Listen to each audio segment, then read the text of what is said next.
Welcome to Farmstead Solar, where we mix sunlight, livestock, and a little bit of adventure. Out here, sheep don't just take care of themselves. They need good water, good minerals, and a system that works for you. Today, we're going to be talking a little bit about water setups and simple troughs to automatic systems, the pros and cons of each, and the right choice really depends on your flock size and your lands. We'll also be talking a little bit about minerals.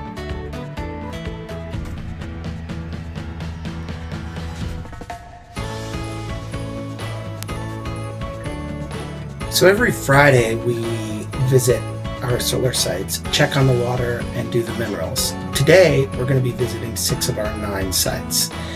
So once we have our truck loaded and minerals ready, we're off to the watering holes. So this first site here, we don't actually need to go inside to water, but the other sites we do. Of course, we need to go inside to clean out the watering tanks and to give the minerals, but we don't actually have to get the truck in the gates. But on this second site here, we do need to go inside, and because the grass is so lush, the sheep just aren't drinking quite as much water here as they are on some of the other sites, but still need to get those filthy water containers cleaned out. And while we're here on site, we like to do a little walkthrough, and after we've got everything cleaned out and filled up with fresh water, we're going to go ahead and start filling up our minerals.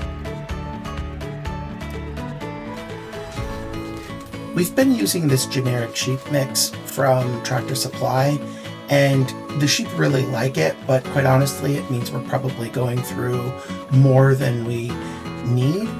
So we are considering switching over to one of the other pre-mixes from Premier One or something like that. Several of our other farm partners have said they've got really good luck with those.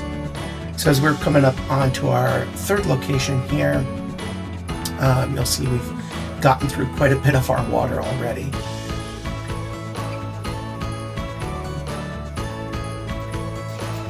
Now, you'll want to make sure that the gates are closed and locked behind you, because the last thing you want to do is have the sheep slip out.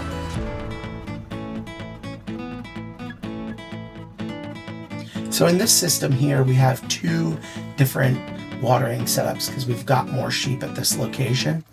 So just to be on the safe side, in addition to these 2 tubs here, we've also got an automatic feeder. And this is something that's worked out pretty well for us in the event that something runs dry. There's always at least a little bit of fresh water here. And because it drains through fairly quickly, it stays fresher longer.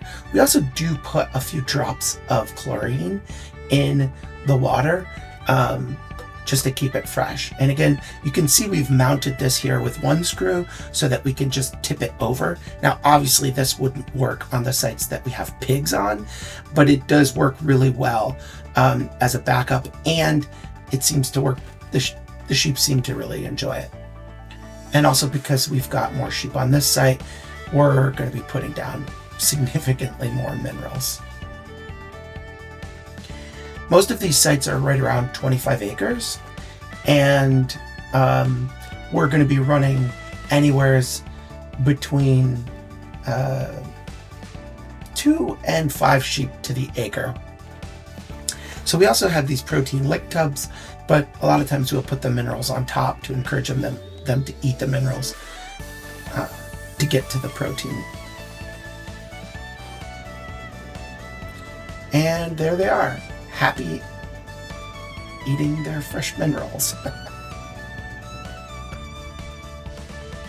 It's funny, small groups of them will come in and check it out, have a couple licks, and then move along. So that particular site there, we're actually doing a sustained grazing model. So it's a lower overall stocking density, but we're doing that so that we don't put too much pressure on the pollinators. And for us, that means we have a longer duration of grazing at this particular site. You'll notice on several of these sites, we have extra gates at the access points, and that's to keep the predators out and to keep lambs from getting out. A lot of times the gates are pretty wonky on these sites, so we do whatever we can to keep them safe. Again, here's another site where we don't actually have to go into the site to get to the water, but definitely scuzzy and in need of attention. Don't want the sheep drinking that. And we're checking these basically once every Friday. And some of these sites will need to be checking more often as the warmer summer months progress along.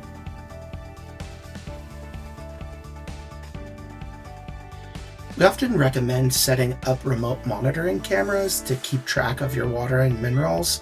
We particularly really like the VuPeak system. The cameras can see 360 degrees, and they're also really good for live viewing. But there's nothing like actually walking the site. And part of what it is that we do on these solar sites, in addition to hanging out with our furry friends, is check on everything. So we want to make sure that the vegetation levels are good, that there's nothing shading the lead edge of the panels, and we'll be walking around the exterior perimeters. You really never know what you're going to find. I'll tell you a little bit about this site. This particular site, when we got here originally, it was built on hardscrabble subsoil that had really never been actually farmed. It's part of a school district, and this land was all the subsoil that had kind of been used as fill from when they made their parking lot.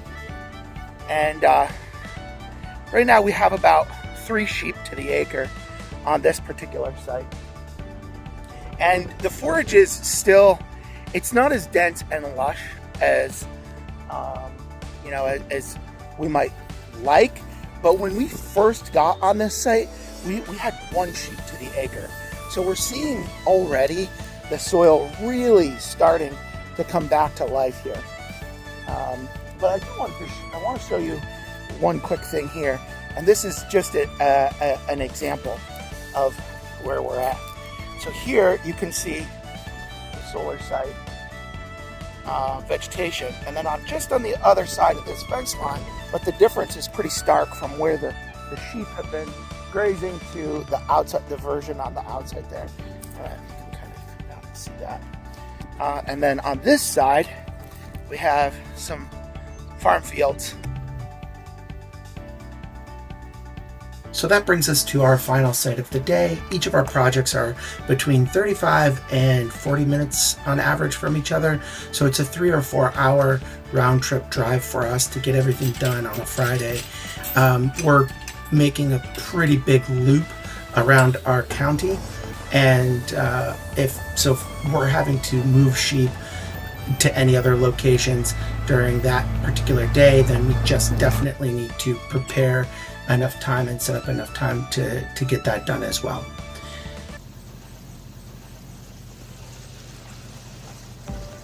All right, everyone, that's a wrap on today's look at sheep watering setups. I know, again, this was a pretty simple take on this, and we hope to, in the future, really dive into more key nuances in both watering systems and minerals and how they tie into flock health. If you found this helpful, give it a thumbs up, subscribe, and keep following along as we explore the intersection of sunlight, farming, and a little bit of adventure right here on Farmstead Solar.